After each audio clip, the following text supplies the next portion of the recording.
So here's the 3D design right here of all of the different electronic components.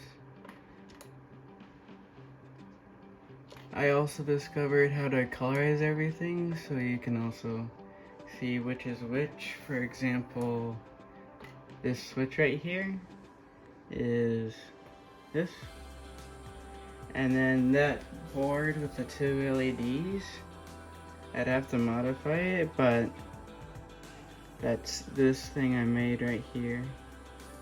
All of these resistors and wires that are sticking it out, making it really mound compared to the thinner profile in the 3D design here, which caused some problems in the designing for the chassis process.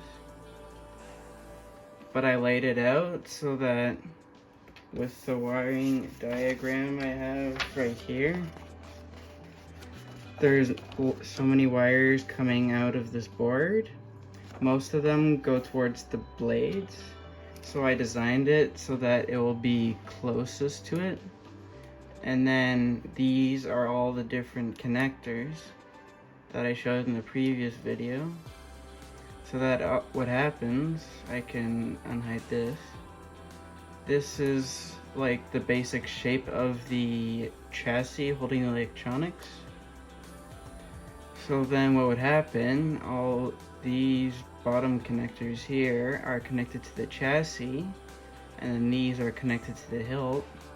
So all you do is just plug and unplug it from inside instead of how I had it before where you plug it in and shove all the wires in, because it caused a lot of problems.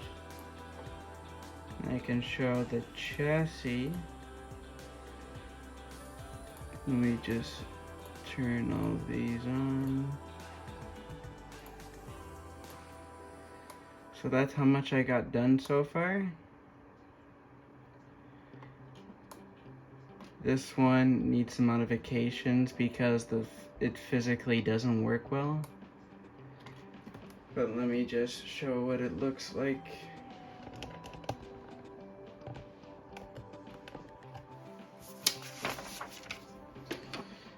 So here's what I have printed so far. I don't have it in, but the speaker goes in there. It's hard to tell because it's black, but like there's special shapes in there so that it clicks in perfectly. So the one side wire goes on this side, the other goes through there. I also designed it so the wires are all hidden away.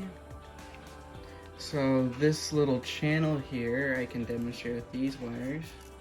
When it goes through the speaker, the wires just get shoved underneath there so that they're not like extruding out like that or whatever, but instead are underneath the profile like right there.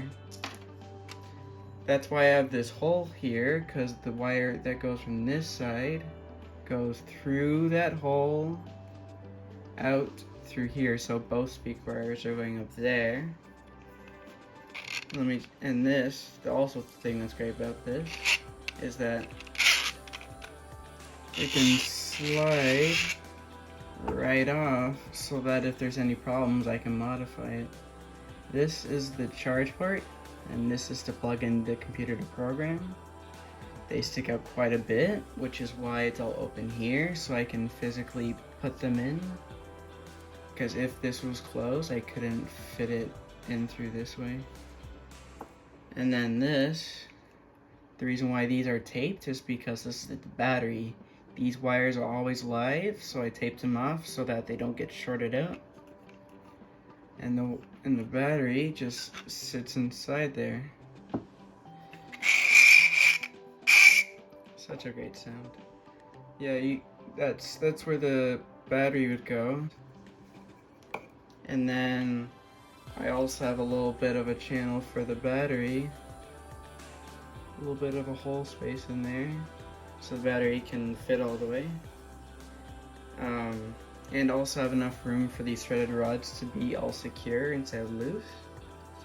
I 3D printed thread so that you can unthread this instead of just sliding it in.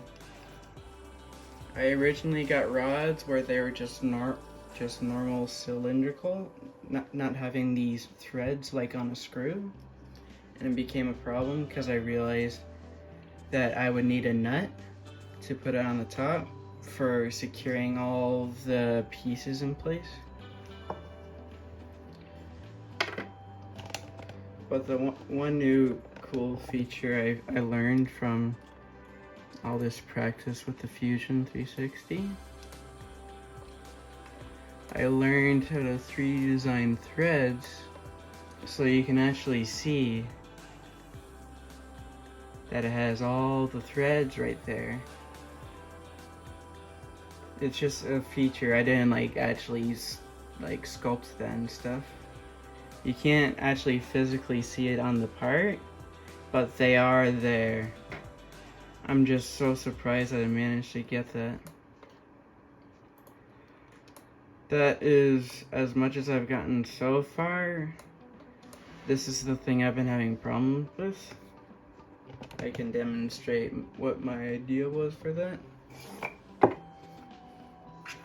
So I'd have to glue these together just because I can't, just like with the charge ports, I can't physically put this in there. But how it works is that this board, you can see that little profile there, so it just fits right inside. And there's the lights. One is green, one is blue. The blue one blinks when it's pairing. This is for the Bluetooth module, by the way. It blinks when the Bluetooth is pairing, and then they blue and green stay on when it's connected. And you can even see I had it color coded. This is, you can see the blue LED wire, green LED wire, and then black is ground, so they can be tied together. And then the switch, this is the most satisfying one for me. It fits so perfectly inside, and it just blends in so well. The switch doesn't stick out too much, too little. I would have to glue it once it's installed, but this is so cool. Yep, that's the progress for it. Sorry that the video was so long, but yep, that is what's going on. Update progress for the Lightsaber chassis.